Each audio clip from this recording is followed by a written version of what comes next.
आगे बढ़ेंगे। केंद्रीय गृह एवं सहकारिता मंत्री अमित शाह ने पश्चिम बंगाल की राजधानी कोलकाता में तृणमूल कांग्रेस के खिलाफ चार्जशीट जारी किया। अमित शाह ने कहा कि पूरे देश में एसआईआर हुआ, लेकिन बवाल सिर्फ बंगाल में हुआ। अमित शाह ने बंगाल में पूर्ण बहुमत की सरकार बनने का भी दावा किया है। दिखाते हैं आपको ये रिपोर्ट।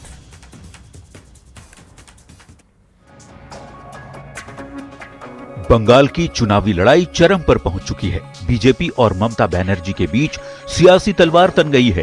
बीजेपी की ओर से पार्टी के चाणक्य माने जाने वाले केंद्रीय गृह मंत्री अमित शाह ने खुद मोर्चा संभाल लिया है। अमित शाह ने पश्चिम बंगाल की राजधानी कोलकाता में तृणमूल कांग्रेस के खिलाफ चार्जशीट जारी किया। इस दौरान अमित शाह ने ममता बनर्जी और उनकी पार्टी टीएमसी पर तीखा हमला भी बोला। ये जो चार्जशीट है टीएमसी के 15 साल के काले चिट्ठों का संकलन है। सोनार बांग्ला का स्वप्न दिखाकर सिंडिकेट राज स्थापित कर बंगाल की जनता का शोषण करने वाले शासन की कहानी है। तृणमूल कांग्रेस के कुशासन में बंगाल भ्रष्टाचार की प्रयोगशाला बन चुका है।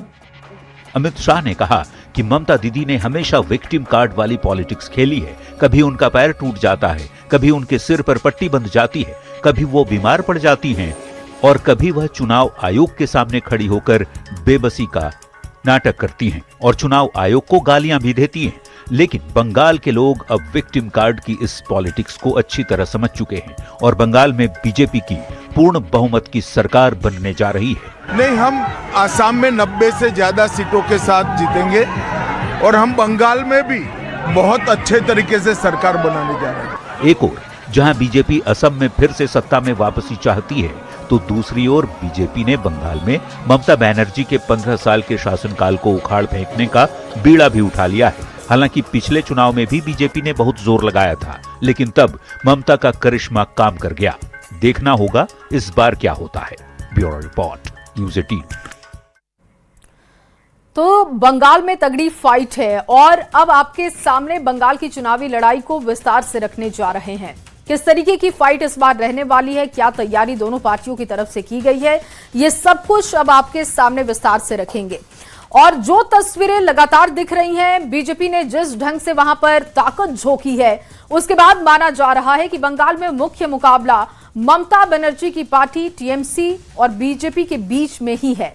एक और जहां ममता बनर्जी की पार्टी अपने 15 साल की सत्ता को बचाने के लिए चुनाव लड़ रही है, दूसरी ओर बीजेपी पश्चिम बंगाल में सत्ता में आने के लिए लगातार जुगत लगाते हुए देखी जा रही है।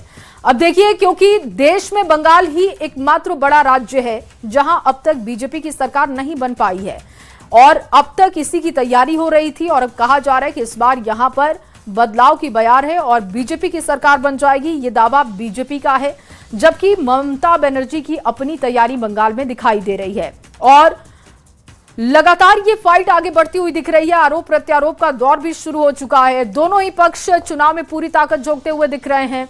ममता बनर्जी अपनी अस्मिता बचाने की जुगत में है, यानी कि बंगाली अस्मिता की बात कहती रहती हैं।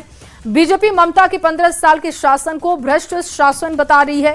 अमित शाह ने ममता सरकार के खिलाफ चार्जशीट जारी किया और अमित शाह ने बंगाल में सरकार बनाने का दावा भी किया है और इसके साथ साथ वहां पर कई आरोप प्रत्यारोप भी लगे हैं।